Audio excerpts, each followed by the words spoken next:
Harvey Muiz ya, gaya hedonisme sampai menikah seperti Mbak Raja dan Ratu Inggris. Selama ini Harvey dikenal sebagai sosok suami Sandra Dewi yang sukses, kaya raya, idaman, harmonis, dan sangat mengayomi. Namun ternyata Kejaksaan Agung RI baru aja menetapkan Harvey sebagai tersangka ke-16 kasus PT Timah, setelah sebelumnya Helena Lim telah terlebih dahulu ditangkap. Jadi kasus perkara korupsi tata niaga komoditas timah wilayah IUP PT Timah Tbk tahun 2015 hingga 2022 ini dinilai telah merugikan negara sebesar 271 triliun rupiah. Dihitung dari total kerugian ekologi dan kerusakan lingkungan yang disebabkannya. Lalu apa kaitannya dengan Harvey? Jadi pada tahun 2018 Harvey menghubungi Dirut Utama PT Timah dalam rangka mengakomodir kegiatan pertambangan liar di wilayah IUP PT Timah. Saat itu Harvey berperan mewakili PT RBT, namun bukan sebagai pengurus. Setelahnya mereka menyepakati kegiatan akomodir pertambangan liar dengan adanya sewa menyewa peralatan processing peleburan timah. Sehingga Harvey sendiri menghubungi beberapa smelter untuk ikut serta dalam kegiatan tersebut dan meminta para pihak smelter untuk menyisihkan sebagian dari keuntungan yang dihasilkan seolah-olah untuk dana CSR atau Corporate Social Responsibility. Pemungutan dana ini difasilitasi oleh manajer PT QSE Helena Lim, si Crazy Rich Pig yang seringkali memamerkan harta kekayaannya. Helena Lim sendiri telah terlebih dahulu ditangkap sejak tanggal 24 Maret 2024 dan akan ditahan selama 20 hari untuk penyidikan lebih lanjut. Atas kasus ini, Harvey sendiri melanggar ketentuan pasal 2 ayat 1, pasal 3 Jo, pasal 18 Undang-Undang Tipikor Jo, pasal 55 ayat 1 ke 1 KUHP, di mana ia terancam hukuman seumur hidup dan denda hingga 1 miliar rupiah. Juga membayar uang pengganti yang sama dengan hasil harta benda yang diperoleh dari korupsi. Ya, namanya umur gak ada yang tahu. Kemarin masih jadi sosok suami idaman, hari ini... Buat lu pada yang bilang kasihan Sandra Dewi, kasihani diri lo, kasihani diri lo. Karena semakin miskin-miskinnya Sandra Dewi, lu pasti lebih miskin. Kita pasti lebih miskin ya kan. Mau dimiskinin kita lagi pasti lebih miskin. Apalagi buat kita-kita yang masih kayak ngegesek untuk membeli sesuatu itu terus kita bayar, terus kita masih mikir dari rekening gue ada sisa berapa ya. Lo harus kasihan sama diri lo, atau enggak yang kayak lu yang masih memikir-mikirkan berharap kayak suami gue THR-nya bulan ini 1 kali gaji cukup nggak ya untuk bulan depan. Kasihani diri lo, jangan kasihani Sandra Dewi. Semiskin-miskinnya Sandra Dewi, kita jauh lebih miskin. Lagi heboh, 271 triliun telah dikorupsi guys. Perusahaan tambang timah 271 triliun, 16 tersangka telah ditangkap. Bapak DPR, Ibu DPR, gimana tuh korupsi uang rakyat 271 triliun? Makanya undang-undang perampasan aset cepat disahkan dong, biar rakyat sejahtera. Dan juga adik-adik mahasiswa yang suka demo, tuh di demo dong, katanya untuk kepentingan rakyat. Itu uang rakyat 271 triliun dikorupsi, ditangkap aja itu. Cepet mahasiswa ditangkap,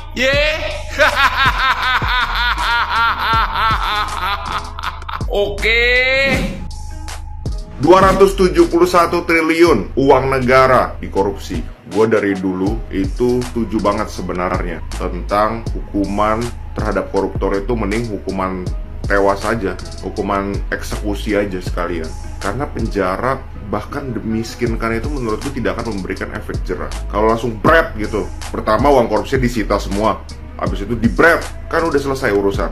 Biar kapok, biar tidak ada lagi di luar sana orang-orang yang coba untuk korupsi. Apalagi uang negara sampai 271 triliun, gila itu. 271 triliun itu kalau dibagikan ke semua rakyat Indonesia ya, itu satu orang bisa dapat 10 juta. Bahkan bisa beli, Mbappe itu bisa beli 90 lebih pemain kayak Mbappe. Itu banyak banget.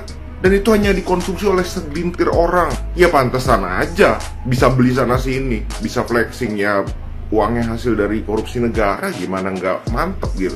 Dan orang-orang seperti ini tidak akan percaya deh sama gue kalau dia keluar nanti ya kali dia bakal, wah aku akan tobat. Tidak, nanti akan ada chance dikorupsi lagi, dikorupsi. Gimana menurut kalian?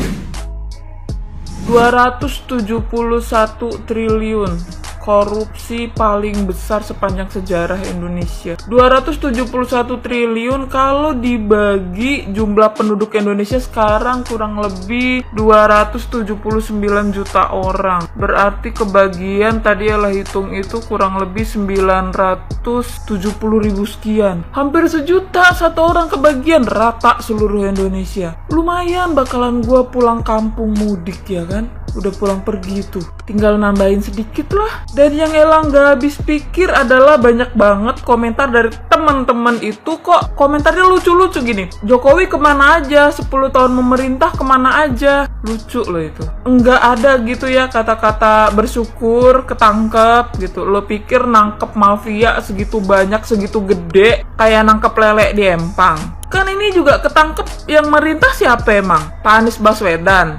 Apa Janggar? Kan Pak Jokowi juga yang saat ini masih memerintah. Kalau nanya Jokowi selama ini kemana aja? Mungkin gitu ya orang kalau misalkan udah kebanget benci gitu ya. Jadi pikirannya tuh udah nggak rasional, udah nggak realistis. Mafia gede pada ketangkep, komennya tuh konyol. 10 tahun kemana aja? Jokowi kemana aja? Bukannya kalian itu lebih suka ya demo-demo pemerintah ngusut hak angket, ngedemo pemerintah nggak terima hasil keputusan KPU, demo nggak terima kekalahan? Bukannya itu lebih menyenangkan ya buat kalian ketimbang kalian itu ngebantu pemerintah untuk mewujudkan apa yang Jokowi inginkan, yaitu undang-undang perampasan aset? Nggak ada tuh kalian yang demo itu. Nggak ada. 271T ketangkep, kalian malah nyalahin Jokowi kemana? Kenapa kalian tuh nggak demo itu supaya ketangkep, keusut semua sampai ke akar-akarnya? Enggak tuh, nggak ada yang demo begitu.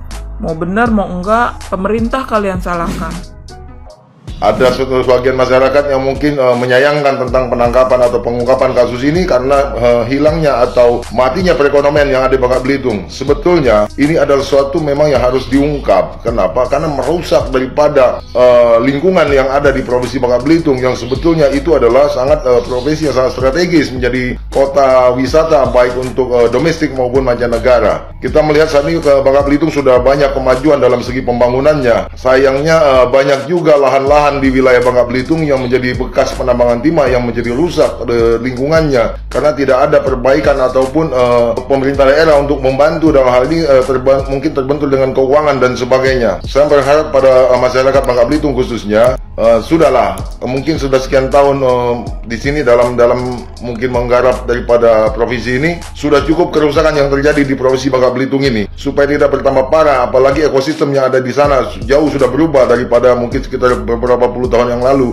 Lalu bagaimana ke depannya? Ya ini mungkin salah satunya ada mega korupsi yang diungkap. Kita ingat salah satu capres yang selalu menggaungkan tentang hilirisasi. Apakah salah satunya ini tambang timah ini yang sudah diketahui? Tapi bagus juga terungkap. Mudah-mudahan ini bisa cepat membuka kasus ini lebih terang benderang lagi supaya tidak terjadi di wilayah-wilayah lain tentang hal-hal seperti ini. Oke, tetap semangat kawan semua. Salam dari Bekasi untuk masyarakat Bangka Belitung. 16 orang telah ditetapkan menjadi koruptor ya, pemakan duit rakyat, pemakan hasil bumi Indonesia, bergaya hidup hedonisme. Apalagi ya si Helena Lim, waduh, rumah bak istana. Gitu juga sama Harvey Muiz, ya, gaya hedonisme sampai menikah seperti Mbak Raja dan Ratu Inggris. Nah, pengusaha koruptor, ini mah pengusaha koruptor namanya. Nah, umur masih muda tetapi udah kaya melintir. Orang udah sampai kakek-kakek boro-boro punya mobil. Rakyat melarat. Aduh, mereka gaya hidup hedon. Waduh, ya. Jadi kalau sudah begini ya netizen ya, siapa sih yang salah? Ya siapa yang salah di sini? Apakah pengusaha swastanya? Apakah pengusahanya pertambangannya? Sudah bercampur aduk memperkaya diri. dengan gaya hidup kaya raya, tajir melintir, masih muda. Ini dia orang-orang yang ada di Indonesia. Ada yang bilang, wah nggak semua yang orang kaya itu koruptor, tapi hampir rata-rata. Itu hasil terbukti dari sini nih. Mereka itu 130 orang, tapi bisa nggak bertambah lagi? Mungkin bisa. Harvey Muiz adalah orang ke-16, mungkin bisa 17, 18, ya kan? Satu orang ada seperti Harvey Muiz 270 miliar kali. Waduh, uang rakyat, kasihan rakyat melarat. Bener nggak netizen? Rakyat melarat. Boro-boro punya rumah, hidupnya ya masih kontraktor semua rakyat Indonesia ini. Oke netizen.